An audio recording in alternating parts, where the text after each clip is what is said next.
Dans la vie, on est parfois confronté à des situations surréalistes. Comme par exemple se prendre les pieds dans une chaise inextricablement. Il faut dire que la vie moderne inspire le surréalisme et le design contemporain regorge d'objets bizarres. Une machine à espresso tordue et une théière en forme de crâne.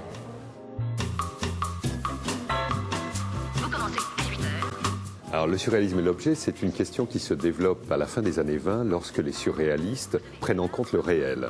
Et ils le prennent parce qu'ils deviennent des membres du Parti communiste français. Et soudain, eux qui avaient nié le réel, c'est pour ça qu'ils avaient nommé leur mouvement surréalisme, se trouvent obligés de composer avec la réalité. Créateur de situations loufoques, Philippe Ramette est un digne héritier du surréalisme. Embarquement immédiat au Centre Pompidou à l'exposition Le surréalisme et l'objet.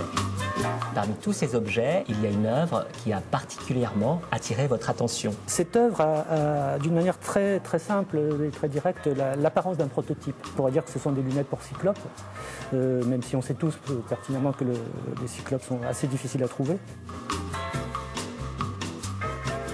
Ici, nous avons une tête de taureau signée Pablo Picasso. Elle date de 1942. Qu'est-ce qu'elle vous évoque? En tant qu'artiste, je ne peux pas m'empêcher d'imaginer le moment de la conception de cette œuvre, c'est-à-dire la réunion géniale de deux objets, un guidon de vélo et une selle de vélo. C'est-à-dire cette idée que les objets qu'on va reconnaître comme étant des objets du quotidien ont été réinterprétés.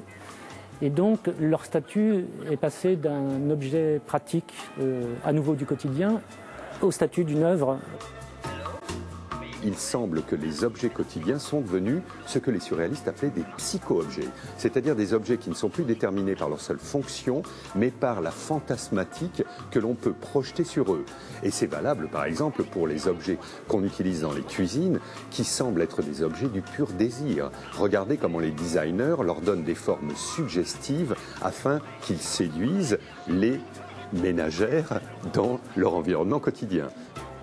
Hier, mouvement d'avant-garde, le surréalisme est passé de la galerie à la boutique. Crayon, presse agrumes, l'objet surréaliste est devenu un objet de consommation comme un autre.